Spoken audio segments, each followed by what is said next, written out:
Any big gambling winnings or losses? Just sleeping? Okay. I used to be a little bit of a gambler. You guys can come up. We're not doing some big, long. Hey. I used to be a gambler. I was telling you guys in the back. All right. My best run with a friend, we did 8 hours of craps up the Sahara, and I was just pretty much duplicating what he did. And at the end, we turned over 2 shifts, and at the end, we were like, "Hey, how about a little something for the effort?" And they're like, "We'd be happy to come to you, gentlemen, but I said, look back." All right, thank you, that'll do. So we're here today to talk about. I'm Doug from the community team, by the way. Some people know me as Doug at eBay, Snoop Dougie, Dougie Fresh, all those things. I'm on the community team, the community content manager, and on the larger seller engagement team. So we do a lot of things like this, a lot of reach out, a lot of seller events. I've done seller events with some of the guys on the stage, some of the people in the room.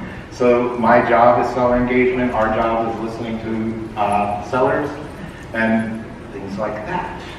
So what this is about, and you may remember me from a couple social media workshops last year, this is kind of about taking a little bit beyond Facebook. And these guys up here, we've got some guys that are very active on Instagram, YouTube, and a podcaster, one of my favorite podcasts, the Pure Hustle Podcast. So these guys kind of use social media to promote their brand and take it kind of a little beyond, just promoting themselves. So we've got Glenn, the Hustler Hacks. Hello. Wade Coggins, Wade's Ventures, and Mike Swift from the Pure Hustle Podcast.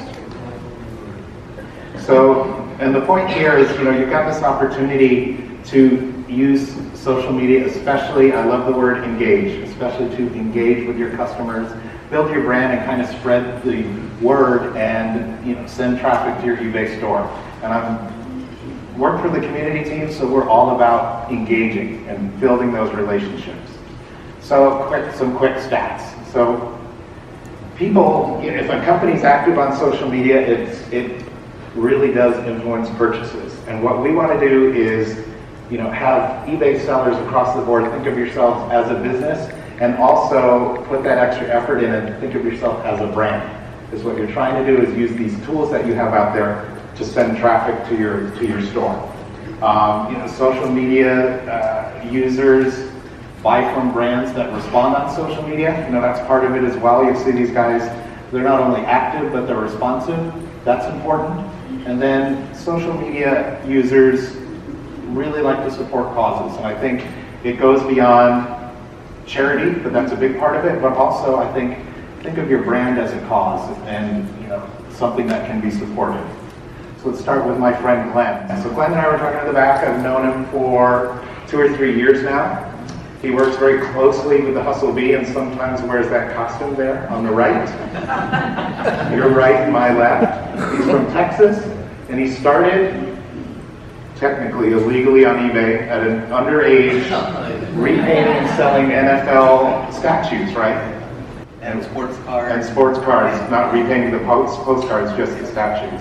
So I'm sure you've seen Glenn out there. He's been U.S. News and World Report, Money.com, talking about selling t-shirts, started with t-shirts, and he was a graphic designer in the corporate world and just didn't really like the 9-to-5 grind, not a big rule follower, make his own rules, and find him at Hustler Hacks, and he's usually inseparable with Ken the Hustle Bee, but we've separated them today to see how it goes. Then of course Wade's Ventures, Wade Coggins. Wade, last year when I met him, Wade is a big fan of Top Ramen. He had a full head to toe Top Ramen suit. He brought his baby. How old was the baby last year when you were here? 1 month. 1 month. Phone a friend, 1 month. Phone a friend, okay, 1 month old. Yes. Briefly, that baby was the youngest seller on eBay, but banned for underage selling, even though Glenn slid through years ago. So kind of the same story with Wade. He was working in the corporate world 11 plus years, and used his corporate experience to launch on eBay, but kind of take it beyond there. Bless you. Follow his own rules, make his own rules, break his own rules. And he loves eBay. Hashtag love you eBay, he says. Yes. And then Mike Swift. So we've also separated Mike and Orlando. Orlando's in the front row. So Mike is half of the Pure Hustle podcast. Yes. And what's great about these guys is they document the journey. They're learning together. They're learning as they go. I love to watch their stuff. I love when Orlando goes on the weekends and they go together and they, it's almost like they have a body cam. Sometimes he seems hidden. They go to Goodwills. They go to garage sales. They have an education background and they have a really great dynamic together. But they've kind of taken it even beyond Instagram and YouTube and launched a podcast. So we'll talk about that a bit. Let's start with Glenn. So, how did you get started on eBay? Give us a little more detail on that. So I started when I was, really young, just in like sports cars, doing all that buying and selling. This is like, you would buy something and send in like a money order. Remember that? Old school? Yeah. And I just loved eBay, and then I just kind of started getting into high school, college, all that kind of stopped for a bit, and then I went back and started getting student loans, college. I was like, I'm going to pay for this. Started getting back into eBay, and then paid off my student loans by reselling on eBay. All right. Okay. Thanks. Wait, yes? Such an amazing story. So I actually bought storage units for a while. Everybody sees the show Storage Wars. You see that thing and you're like, man, I'm going to get gold. I'm going to try it. Didn't get gold, actually. It was very interesting, but I accumulated what we call a death pile, but it was more like a death mansion, just a bunch of it's crazy. How do I get rid of this stuff? And of course, we all love eBay, so I decided to hop on eBay and list my first item. It was very interesting. It cost me a lot of money to ship to Hawaii, $50 for a $10 item. Still did it. But yeah, that's how I got started, storage units, and then had to get rid of some of the stuff and recoup that income that I spent on those units. And decided to sell on eBay, and here I am. So now I don't have to ask what was your first big lesson. You just answered that question. Oh, The shipping story. No, yeah. The shipping story. Yeah, there was two actually lessons. My first two items. So I sold it was like a turkey, it was like a little, I can't remember, it's like it's really dried out turkey and stuff. $50 item, and this is my second biggest mistake. And I shipped it to Florida, had next day shipping on it from Oregon. $50 item, and they're like, that would be $420. There you go. So yeah, that's my big mistake. But since then, you can tell I'm still here, so I know how to ship now, which is great. All right. Mike, how'd you get started So, on eBay? I kind of have two starts. My first start I started right out of high school, and I heard people talking about selling stuff on eBay, going to garage sales. So I was like, well, there's garage sales this weekend, I'm going to go out, and I bought just a bunch of junk, right? I had no idea, I'm just like, stuff sells on eBay, so I'm just buying a bunch of stuff. And then I get home, and I realized I don't know how to list anything, and I listed a few things, and I ended up with totes of just garbage that sat in my garage, up until I got married, and then I got married, and my wife said, what is this stuff? And I said, I'm going to sell it on eBay one day, and she said, no, it's going to the trash, and that's where it went. And then I'm a teacher, and one of my coworker, my vice principal, was a veteran reseller, and he would talk about selling on eBay, and I was like, yeah, I tried that, it didn't work. And he's like, no, it works, and he's showing me numbers, and I'm like, all right. And then so I went at it the second time with a little bit more research and some help, and I think that was what made it this great. Cool. So Glenn, how has selling on eBay changed your life? For sure, getting out. I didn't really plan to get out of the corporate world. I was just in there and had student loans building up, and then really started to make more and more money selling on eBay. I really started off with garage sales, doing all that. It was great, and then that money started to be a lot better than the corporate world money. And I was like, it's time to make a change, and I did have the student loans, paid that off. So really just changed my whole career. Really, I had no clue what I was going to do, especially after college, and then now I am reselling full time. All right. Wait. That's such a loaded question because it affects so many things in my life. How has it changed my life? Well, I was working corporate, staring at a cubicle, and realized that I thought 401k and that kind of path would be my path. And then I started selling on eBay and realizing that I was wanting to spend more time doing eBay than I was at the corporate job that I did love. And so I then jumped the ship to join eBay full time. Didn't have a cubicle to stare at, even though as many plants as you put around there still doesn't look pretty. And so now I'm selling on eBay, and it's changed my life because of everybody here in the audience that I met. I'm up on stage. I can spend time with my kids. Everybody has a reason why they do what they do, and that's the big factor for me is family and friends. So it's changed my life in that regard, because I can spend more time, give back to the people I want to spend most time with. Cool. Mike, has it changed your life? I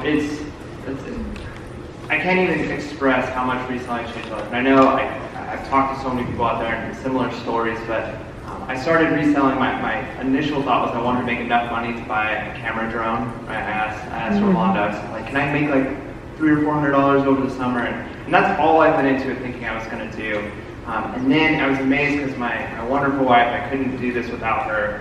She started to get involved with it. She saw the things we're selling and it was fun. And then it became something we did together. Right? Like we'd spend weekends going out sourcing. We'd take our son with us. We'd spend evenings listing, and it became a family thing we were doing together. And once we started to realize that there's actually the possibility to make decent money doing this, our whole perspective of the future changed. And so my wife currently works a really good corporate job. She works in marketing. She makes great money, but we're almost never able to spend much time with our son. And so come December, we're on track right now that she's going to be leaving her corporate job, staying home full time doing reselling. Family is huge, and so I would say it's totally changed what we thought our life was going to be, but reselling has opened up doors that we just never thought possible. Shout out to the amazing wife right there. There we go. Congratulations. Cool. So, talk about the support system a little bit, like the wives you have at home, or what's going on now, or how is the support system of your family helped you? So my parents supported me a lot, like just what I was going through in reselling, until I brought a bunch of stuff home. And then I was like, what is it? And then I was like, don't worry, you just gotta like take pictures, gotta clean it up, and it just took a long time. And I milked it with the parents for a while. I was like, I'm not gonna move out, I'm not gonna get married, just gonna save up money, chill a little bit. And then my dad's like, we're gonna just get out of here. All of this stuff. And then eventually, me and my wife got married. I saved up, a lot of money from reselling, and then so she, helps me now. So we're both, full time. So she helps doing, taking photos and getting everything prepped up, and I do kind of fun stuff with sourcing and making YouTube videos. But support system right now is good. Me and the wife doing that. All right, excellent. I'm glad you mentioned a little bit, but I have to be careful because my wife's in the front row here. yeah. Support system has been amazing. My whole family's been amazing. As a lot of us started out in my garage, and then it kind of ended up at the dining room table, and then the couch, and then soon I had nowhere to sleep, and now I've got a warehouse, which is fantastic. And I couldn't have family over because I had to hide clothes. But that being said, I wouldn't be where I'm at today on the stage if it wasn't for my amazing wife Ashley, who does all my editing on the videos. Shout out! Round of applause. So that being said, I just want to say that a lot of us don't have support with family, and you got to cherish every moment that you have somebody that really supports you. And it's been amazing. So yeah, amazing support system. I didn't have the parents to milk off of, or I would have, but it's been great. And obviously you have the B, and obviously, Mike, you have Orlando, but tell us about your support. Yeah, honestly, that was huge. I mean, we started the podcast, I didn't know anything about reselling when we started it, and so it was kind of my journey of learning how to resell, and so that was a huge support. And one of the things, kind of like Wade just said, is we know there's people out there who don't always have the family support. Right? Like if you have that, it's so crucial. But if you don't have it, social media is able oftentimes to fill that gap, right? Like people that you can connect with can give you advice and stories, and you can learn from somebody else's mistakes, and they can give you tips and tricks. And so even where areas where my wife and I are kind of fumbling through the dark at times, trying to learn how to do this, having that social media connection has been a huge support system just in and of itself. That's a great point.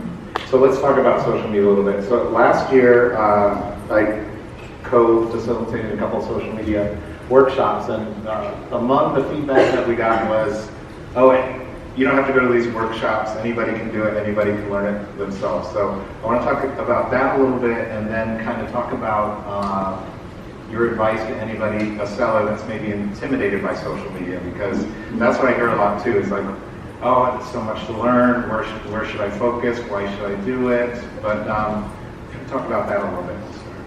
I mean, the platforms are all different, so I would say really focus on something that you like to do. Like YouTube's not for everybody, Instagram's not for everybody. Really enjoy that. I remember the first time like making videos, I was like, does my voice sound like that? Like, this is gonna be tough. My goal was to make, videos without showing this, and I was like, I don't know if this is gonna work or not. And but those videos, my face, I barely even talk. All you just show is shoes. Like, found these at Ross. All you see are shoes, nothing else.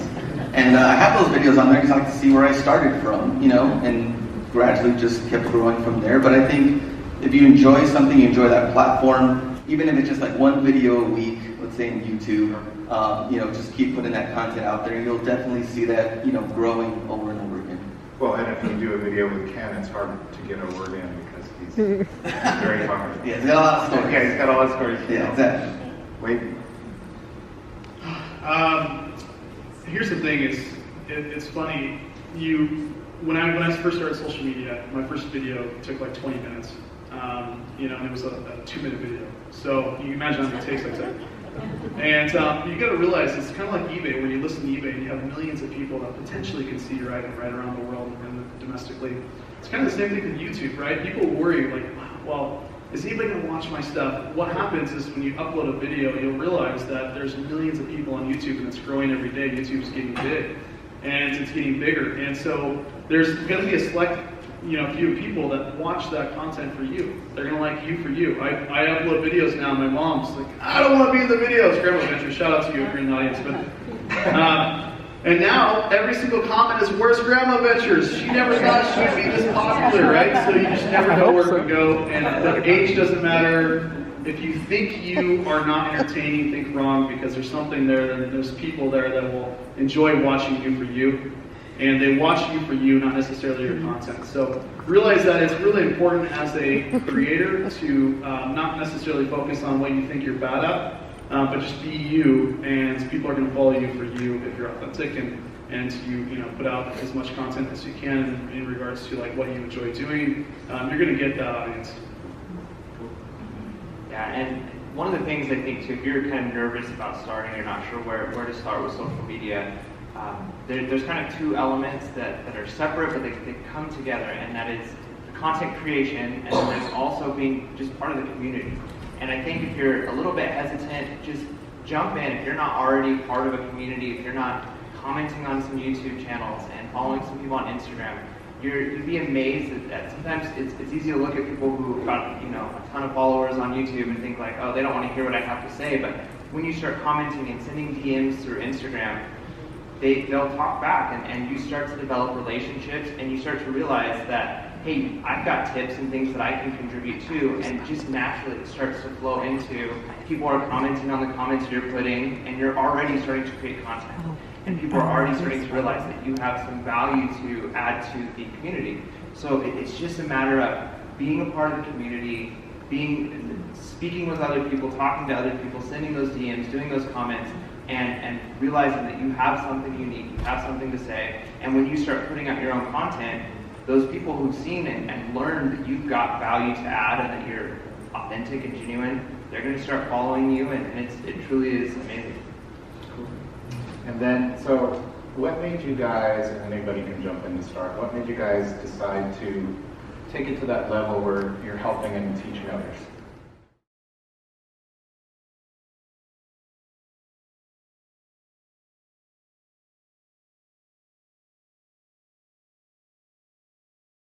I want to share something. So I had 200 followers on YouTube, 200, right? And I reached out to Ken, and Glenn, and he created an amazing banner for me on YouTube with 200 followers. And you got to back, within a day. It was incredible. So if you're there and you're wanting help, there's so many creators that can help you. But the reason I wanted to take it to the next level is because a lot of people simply just don't have, people to talk to about reselling. And I was one of them. Of course I had my wife Ashley, but how much can you talk about reselling at the dinner table? I mean, she has a full-time job, right? And I'm sure that a lot of your guys' spouses do. And you don't want to talk shop constantly. And for me, that was an outlet to grow social media, to meet more people, network, and be able to communicate with people that have, the same passion I do, which is sell pre-owned shoes and everything else that I sell. So that's why I want to take it to the next level and just enjoy the journey of meeting a ton of people all the way up.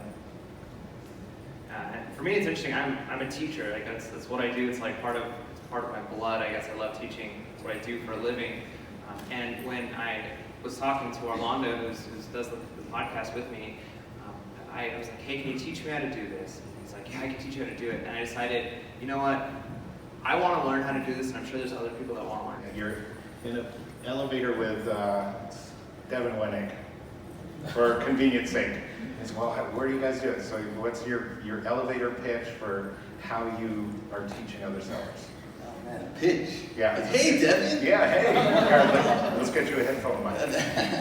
I teach on YouTube and give a lot of tips and hints and all that. And then we do a live show on Wednesdays, so me and Ken answer questions, and then answering DMs throughout the week. So we can get direct interaction. The workshops have kind of slowed down a little bit, trying to get back into growing the business. Mm-hmm. And then we also have our own little team that we also meet up with. We Skype every once a week, talking about numbers and how we can continue to grow and share ideas. That's kind of like a little closer group of I think it's like 13 of us. Okay. Yeah, so I have a weekly show on YouTube. Of course, there's YouTube, Instagram. I have been trying to dabble in Facebook recently, which have been crazy successful. But I think there's a lot of ways that I can help through email. And sometimes too, I do events once a year in Oregon, where we go to a bowling alley.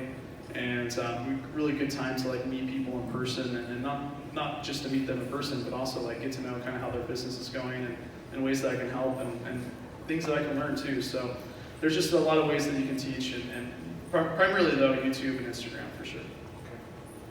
Yeah, and we kind of decided to do a podcast because I'm into so many hobbies, right? Like I love really nerdy board games, and I love all kinds of stuff. And I spend so much of my time, whether it's a commute or whatever, listening to podcasts, people talking about things I'm interested in, right? Because it's one of those things that can be on in the background, you're hearing things, and so I was like, you know what, I love podcasts so much, let's do it that way. And we live in an incredible time. If you've got a cell phone, you already know you're connected in so many social media ways, but you can create a podcast too. There's so many applications where just talking on your phone, we've been guests on other people's podcasts where they run completely that way.